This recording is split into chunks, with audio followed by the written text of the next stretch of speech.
Hello students, how are you? All well? Okay. पिछले lectures में हमने देखा था कि रेजिस्टर, ओनली इंडक्टर और ओनली कैपेसिटर जब एसी सोर्स के साथ जुड़े हुए होते हैं तो वहां पे कैसे पोजीशन मिलती है वोल्टेज और करंट के बीच में। ठीक है, अब यहां पे हम एक काम करेंगे कि हम तीनों को एक साथ सीरीज में कनेक्ट करेंगे। All three are connected in series.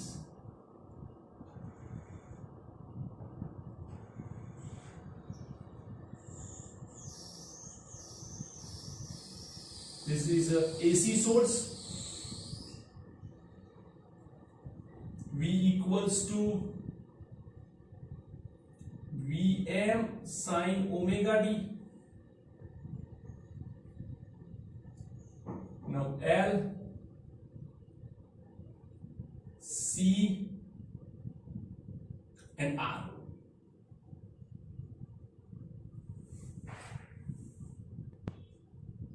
L, C, R. Potential difference is VL between the two ends of the inductor, VC between the two plates of capacitor and VR between the two ends of the resistor. अगर हम लोग सिर्फ ये बात करें कि from the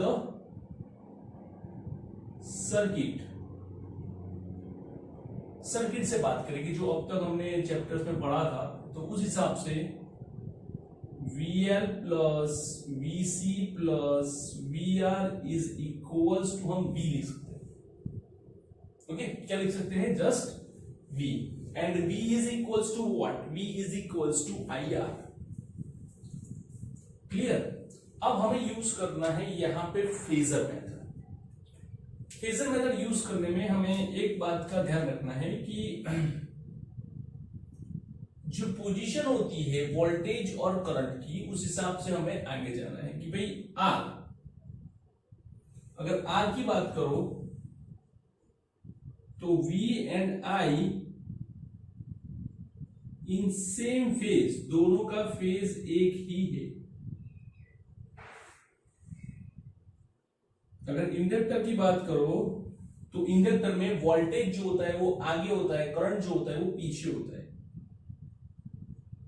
I behind V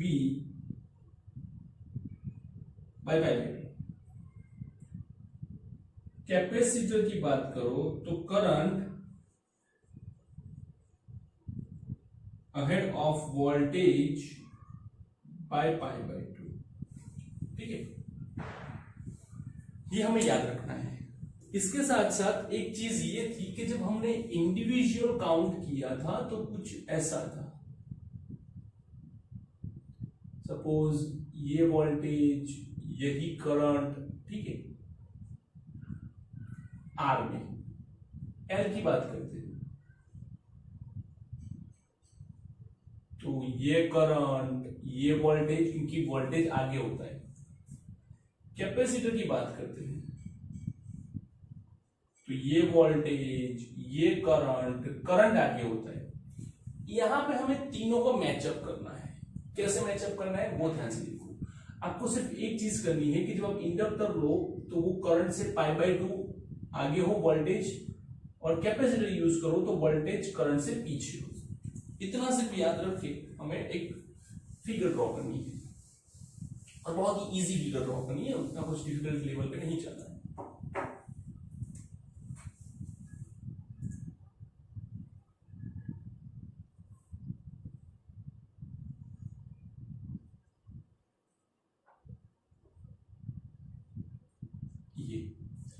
अब ये रहा हमारा वोल्टेज इन रेजिस्टर और ये रहा हमारा करंट है। ठीक है, तो हम इसे VMR कहेंगे। अब जो वोल्टेज है ये हमारा करंट है। वोल्टेज जो है वो करंट से आगे है, तो ये हो गया हमारा VML। कितना आगे है? π/2 जितना। इसकी बात करो VMC π/2, ये क्या है? तो करंट जो है उससे वोल्टेज पीछे है, करंट से जो वोल्टेज है वो पीछे है, पीछे। क्लियर?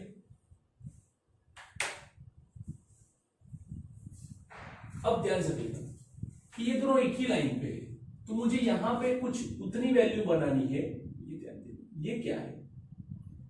तो ये पूरे VMC में से मैंने VML माइनस कर दिया, तो ये जो पोर्शन ब्लैक पोर्शन मिलता है वो है VMC माइनस VML। ओके, उसको एक अच्छी तरह से ढंग से हम थोड़ा फिगर आउट करते हैं। ध्यान से देखो और समझो।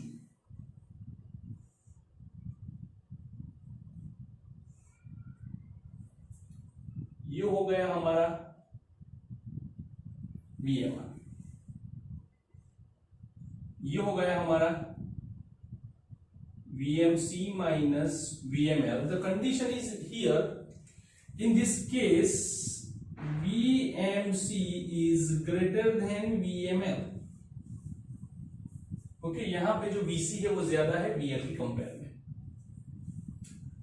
अब फेजर मेथड कब यूज होती है? तो फेजर मेथड वेक्टर फॉर्म में यूज होती है। ठीक है, तो वेक्टर फॉर्म का अगर रूल अप्लाई करें तो एक के हेड पे दूसरे का टेल चाहिए, तो मुझे इसमें टेल चाहिए। ये रहा मेरा tail, that's VMC minus VML। अब इन दोनों के बीच में जो 90 डिग्री एंगल है वो तो मुझे मेंटेन रखना है, तो ये भी यहां पे मेंटेन होगा 90 degree.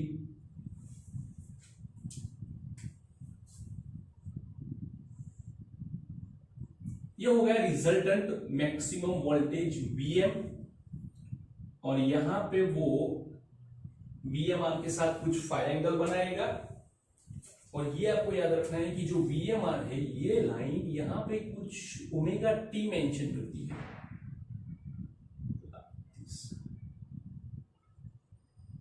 It's omega T। Okay,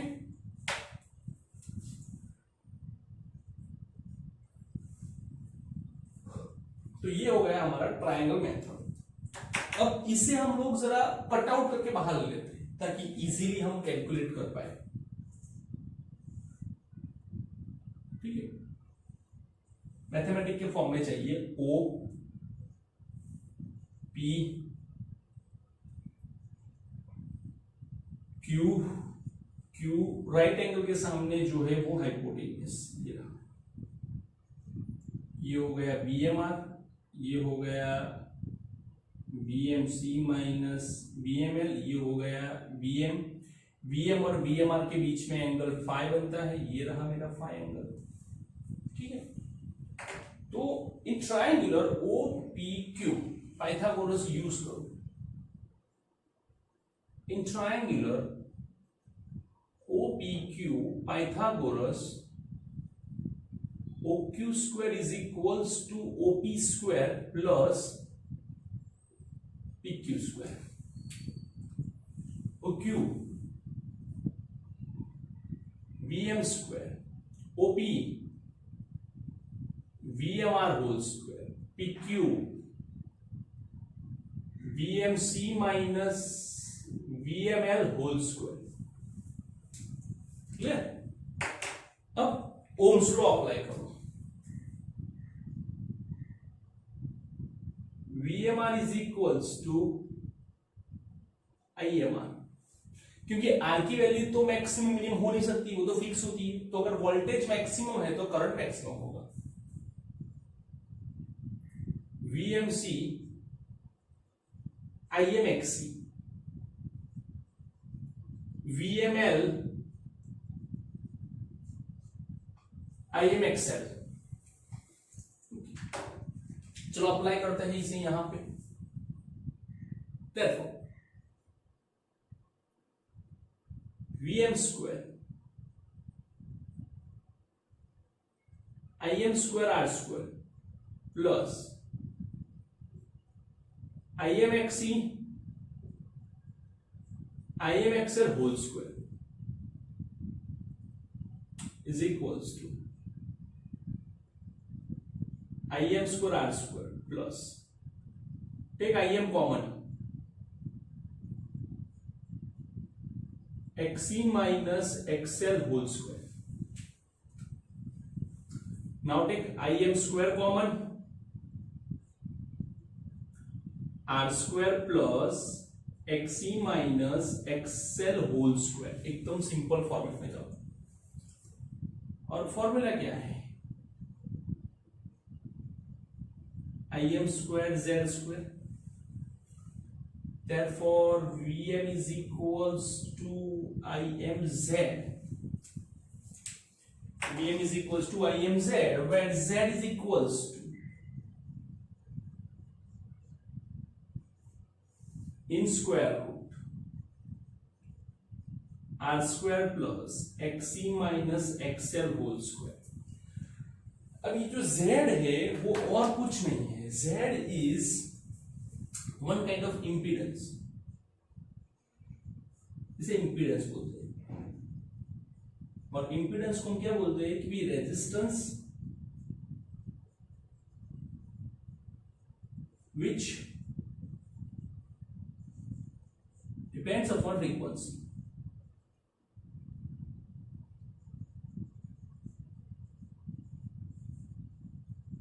frequency पे डिपेंड करता हुआ रेजिस्टेंस. कैसे? तो ध्यान से आप चेक करो तो आपको पता चलेगा कि XC और XL जो है वो फ्रीक्वेंसी डिपेंडेंट है. ठीक है. चलो अब मुझे एंगल फाइंड करना है. तो इससे एंगल कैसे फाइंड करेंगे? तो tan phi. Phi is what? कि यहां पे वोल्टेज और जो करंट है वो एक दूसरे के फाई जितना डिफरेंस में आगे है, फेज में फाई. जैसे यहां पर्टिकुलर π/2 था, π/2 था, 0 था, वैसे यहां पे पर्टिकुलर कुछ नहीं होगा. It depends upon the values. कि हियर अगर हम लोग tan फाई का यूज करते हैं तो tan phi is equals to opposite side PQ, adjacent side OP, PQ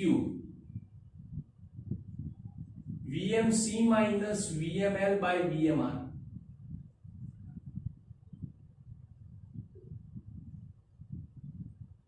tan phi IMXC, IMXL,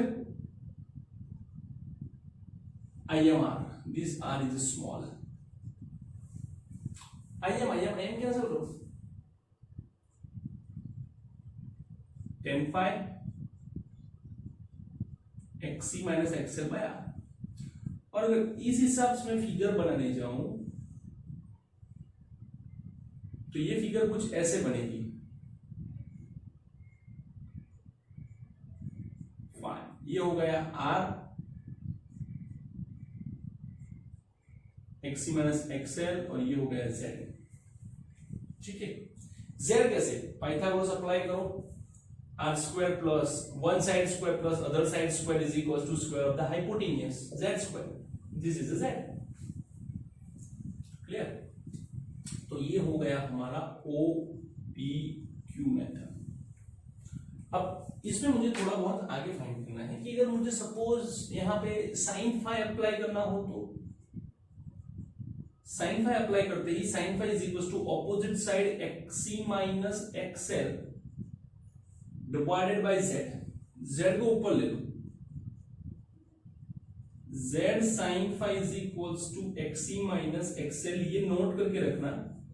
अभी आगे थियरी में हम इसका यूज करेंगे.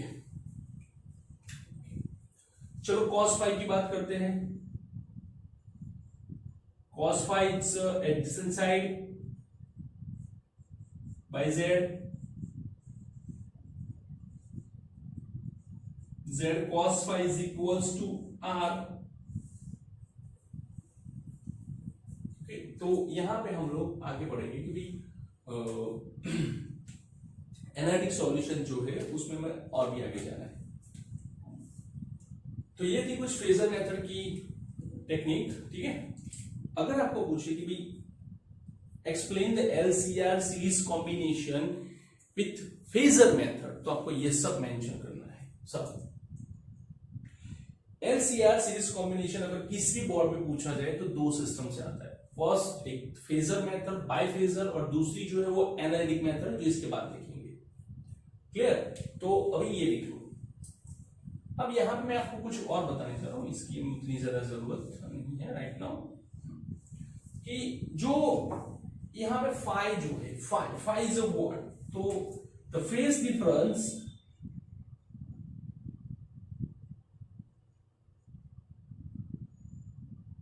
between voltage and current is phi। यहां पे करंट फाई जितना आगे है,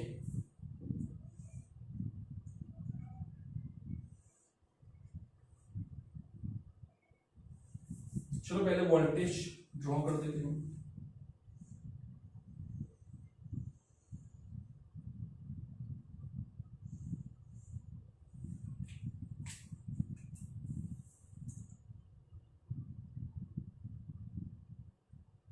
ये रहा। तो आप ध्यान से देखो कि भाई वोल्टेज जो है वो बहुत ही पहले, सॉरी करंट जो है वो बहुत ही पहले जीरो बन जाता है, ये करंट है, ठीक है, और ये जो है वो वोल्टेज है। तो इतना जल्दी ये phi is phase difference between voltage and current.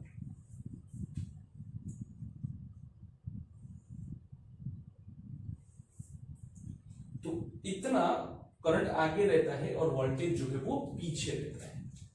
तो ये है आपका पूरा फेजर मेथड, ठीक है। फटाफट से लिख लो, बाद में हम एनालिटिक मेथड में जाएंगे।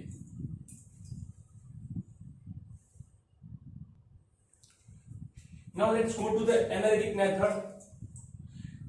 एनालिटिक मेथड क्या कहती है कि भाई फिगर तो वही की वही है, तो फिगर के हिसाब से मुझे जाना है, तो VL plus VC plus VR is equals to V। VL it's L di by dt, VC it's Q by C, the potential difference between the two plates of the capacitor is Q by C, और inductor का EMF पता है L di by dt। Resistance के बारे में पता है, भी ओम्स लॉ अप्लाई करते हो, IR और V equals to VM sine omega T. तो अब बात करते हैं I।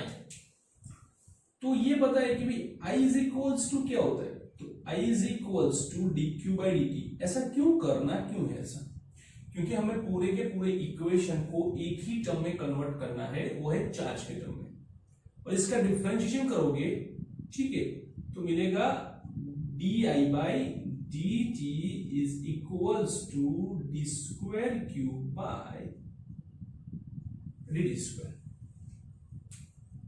डाल दे यहां पे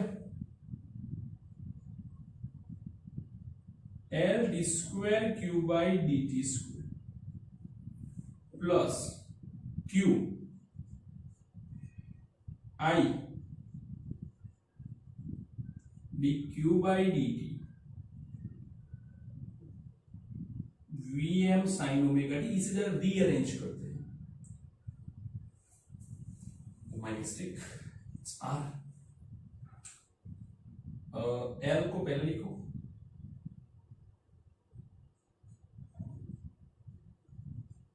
D square Q by D T square plus R D Q by D T plus Q by C equals to Vm sine omega T. Equation number 1 हमने rearrange किया। Now this equation is divided by the capital L, inductor से divide करो, so it is D square Q by D T square plus R by L D Q by D T plus Q by LC equals to Vm by L sin omega T. तो आप जरा ध्यान से देखो कि ये equation किसका है। This is a differential equation of forced oscillation. Differential equation of forced या तो natural oscillations, 11th standard chapter number 14।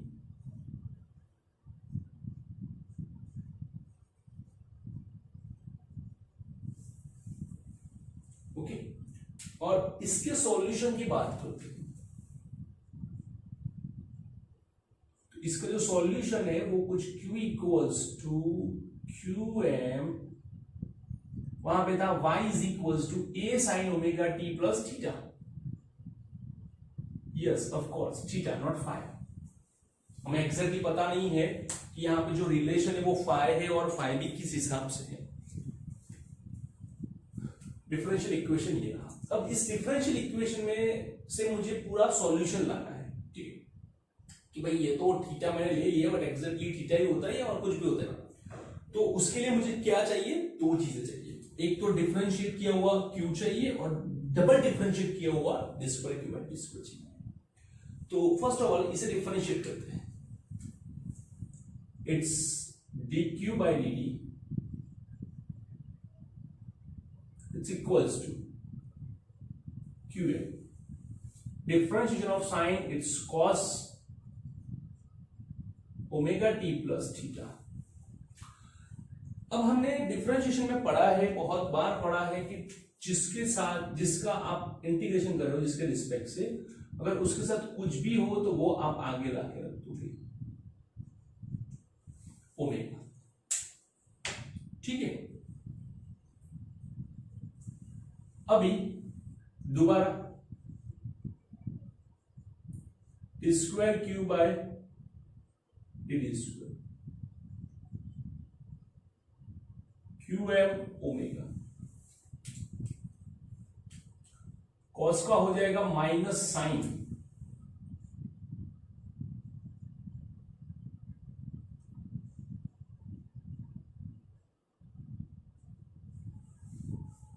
वापस से जो ओमेगा है वो एक बार और आगे आएगा।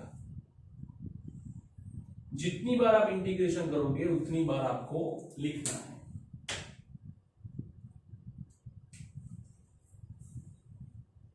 माइनस बाहर ले लो, QM ओमेगा स्क्वायर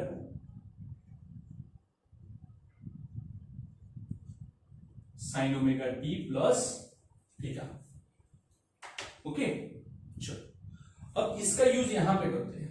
वो तो ऐसे डिवाइड किया है, वापस से और कुछ नहीं करना है। इसका यूज यहां पे करते हैं। पहले आर लिखते हैं। Use in equation number 1 R dq by dt, first वाला QM omega cos omega t plus theta. उसके बाद C वाला Q equals to QM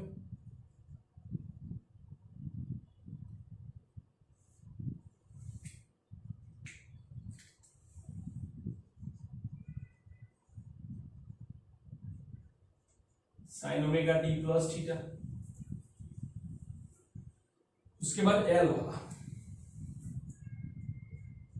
L D square Q D square, it's minus QM omega square sine omega T plus theta, okay, is equals to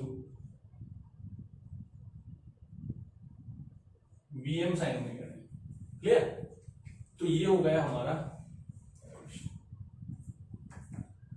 अब मुझे करना क्या है कि इसमें से QM ओमेगा कॉमन निकालना है। ये QM ओमेगा, ये QM ओमेगा, ये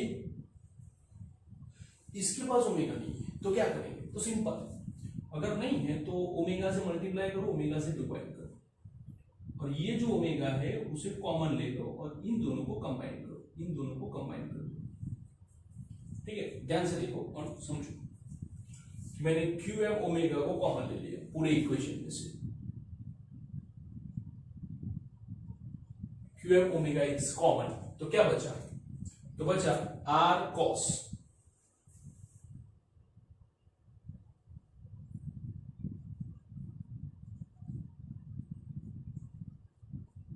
omega D plus theta.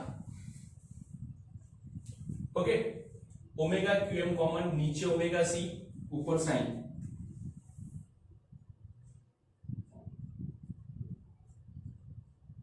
Sign omega D plus Q by omega C minus, यहां पे दो ओमेगा है जिसमें से एक कॉमन निकलेगा, एक बचाएगा, तो एल के साथ एक ओमेगा लगेगा, minus omega L sine omega D plus theta it's equals to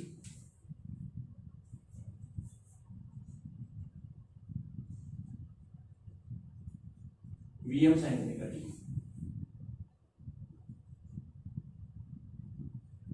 QM omega, चलो R cos omega D plus theta, it's okay.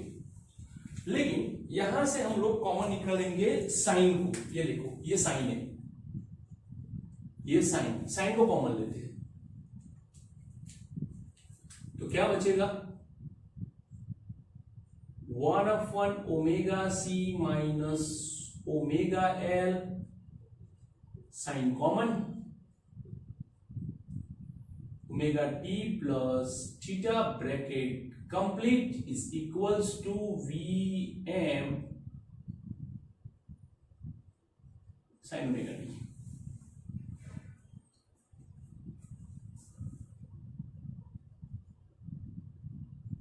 Q M omega R cos omega T plus theta plus 1/1 omega C it's xc, 1/1 sorry and omega l it's xl sin omega t plus theta vm sin omega t। Okay, अब एक बात बताओ कि अभी आगे हमने जो phasor method किया था उसमें मैंने कुछ डिराइव करके रखा था कि r is equals to z cos phi and xc minus xl is equals to z sin phi. Now write down here.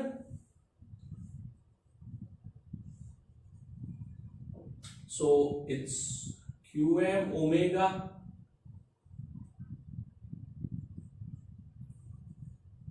z cos phi cos omega d plus theta plus z sin phi sin omega t plus theta bracket complete vm sin omega t। अब एक काम करो, टिक z common, ठीक है, तो पूरे का पूरा जो सिस्टम ट्रिगोनोमेट्री का है वो एक ब्रैकेट में आ जाएगा, z qm ओमेगा cos पहले लिखो ओमेगा डी प्लस थीटा, बाद में लिखो phi,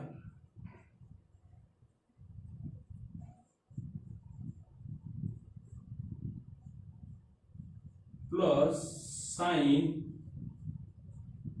omega T plus theta sine phi.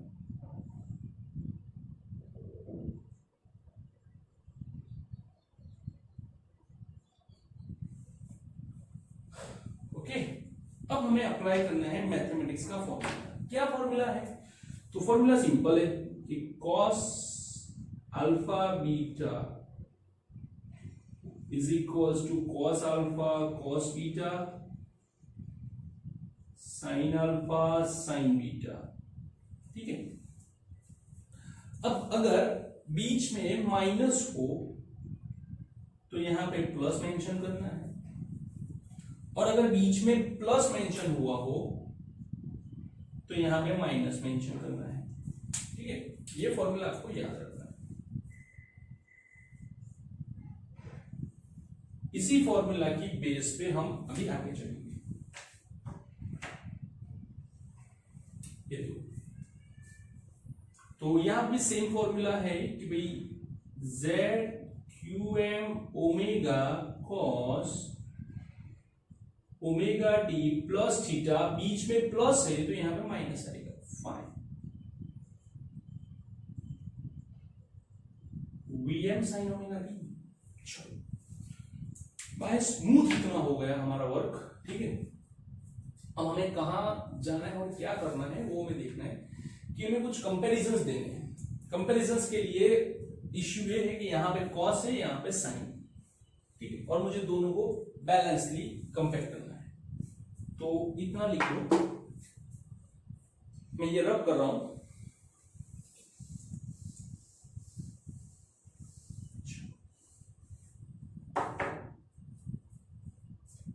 तो ये हो गया हमारा rearrange QM omega cos omega plus theta minus phi is equals to B. अगर मुझे साइन को कॉस में लाना है तो मेरे पास एक फॉर्मूला होता है कि भाई cos pi by 2 minus theta is equals to sine theta, लिख सकते हैं। हाँ, अगर कॉस है तो मैं इसे कैसे भी लिख सकता हूं, थीटा माइनस पाई बाई 2 भी लिखूं तो भी कोई फर्क नहीं पड़ता है, because cos is even function. Even function के अंदर आप माइनस प्लस अंदर घुमेड़ते रहो तो भी कोई फर्क नहीं पड़ता है। ठीक है, बाले स्टूडेंट्स की थोड़ा सा डिफिकल्ट होगा, आप इतना याद रखो। और आप ये याद रखो कि कॉस के अंदर हम यहां पर रोटेट कर सकते हैं, साइन में नहीं कर सकते। तो साइन में क्या कर सकते हैं, डोंट वरी, इसी थ्योरी में आएगा कि अगर साइन में मुझे अंदर को घुमाना है तो क्या होगा। ठीक है, कॉस में आप कहीं भी रोटेट करवा सकते हो, कोई दिक्कत की बात नहीं है। Cos omega T minus pi by 2। Now compare that. अब कंपेयर करने के बाद ये पता चला कि ये जो है वो पूरे का पूरा वोल्टेज का मैक्सिमम वैल्यू है। Vm equals to QM omega Z। तो Vm by Z it's equals to QM omega और V by Z it's what, Im।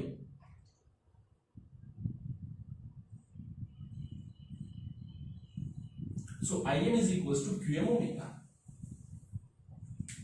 अब एंगल की बात है, एंगल को कंपेयर करते हैं।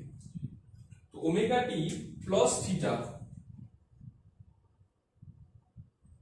Minus five is equals to omega T minus pi by 2। ये गया। तो हमने जो थीटा डायरेक्टली अज्यूम किया था, हाँ, तो फाइव को उस तरफ जाएंगे तो फाइव माइनस पाई बाई 2। तो आप देख सकते हो ध्यान से कि directly theta equals to five नहीं मिला है, मतलब हमने कहीं ना कहीं कुछ अच्छा ही गैस किया था कि एग्जैक्टली थीटा की वैल्यू फाइव जितनी ना भी हो, और यही हुआ। देखो, आप ध्यान से देखो कि theta is not equals to five, theta is equals to five minus something pi by 2। Okay, तो ये हमें ध्यान में रख के आगे बढ़ना होता है। तो इसका यूज एग्जैक्टली कहां करेंगे, तो इसका यूज हम यहां पे करेंगे चार्ज के फॉर्मूला में। तो चार्ज का जो फॉर्मूला है कि Q equals to QM sine omega T plus theta, theta की जगह पे फाइव माइनस फाइव बाई 2। ठीक है, अभी मैंने आपको बोला था कि अगर साइन के अंदर ऐसे आगे पीछे करना हो तो नहीं कर सकते आप। जैसे कि मुझे पाई बाई 2 आगे लिखना है तो उसके आगे वाला जो माइनस है वो मुझे बाहर निकालना पड़ेगा, जिसके कारण ये दोनों की साइन चेंज हो जाएगी। Okay, QM sign pi by 2 minus common omega T plus. Now रब एवरीथिंग रिक्वायर्ड। चलो तो पाई बाई टू, साइन के साथ पाई बाई टू हो जाएगा तो क्या हो जाएगा कॉस, जैसे कॉस पाई बाई टू का साइन तो साइन पाई बाई टू का cos. So Q is equals to QM minus QM cos omega T plus five. Differentiation करो इसका, dq by dt it's minus QM। चलो cos जो होता है उसका डिफरेंशिएशन क्या होता है, minus sign omega T plus five, और जो t के साथ मल्टीप्लाई में है वो मुझे आगे लिखना होता है, ठीक है। जरा सा रहेगा इस बार, t के साथ जो मल्टीप्लाई में वो मुझे आगे लिखना है ओमेगा, ये रहा मेरा ओमेगा। तो इस हिसाब से जो नया चार्ज आया उसकी वैल्यू कुछ हुई minus minus plus QM omega sine omega T plus five. QM omega it's a IM, so I is equals to IM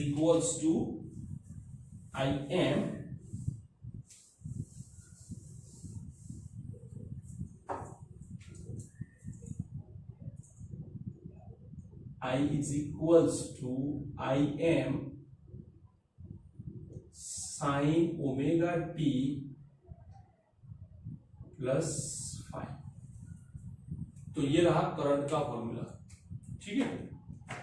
तो करंट और वोल्टेज में यहां पे भी करंट जो है वो वोल्टेज से फाइव जितना आगे है, सॉल्यूशन तो वही है, मुझे सिर्फ और सिर्फ फॉर्मूला निकालना था और कुछ नहीं, ठीक है। अब याद रखना कि जो हमने Z यूज किया था that's was impedance,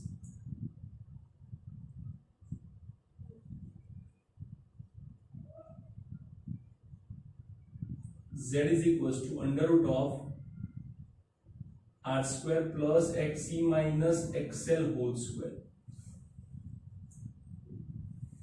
okay, and V is equals to I by Z. Similarly VM it's IM by Z। Z में कोई फर्क नहीं पड़ता है, कुछ भी लिख सकते हो। ये VM IM सॉरी V और I क्या है, that's VRMS, VRMS it's IRMS by Z, तो आप लिख सकते हो ऐसे, ठीक है। तो ये था हमारा चैप्टर 7 का LCR सीरीज कॉम्बिनेशन के लिए formula, analytical solution of the LCR series combination, ठीक है। पहले हमने क्या देखा, फेजर सॉल्यूशन, बाद में क्या देखा, एनालिटिकल सॉल्यूशन। तो दोनों मेथड से आप कर सकते हो, क्या पूछ रहे हैं वो डिपेंड करता है, ठीक है। तो ये है आपका LCR सीरीज कॉम्बिनेशन, लिख लो।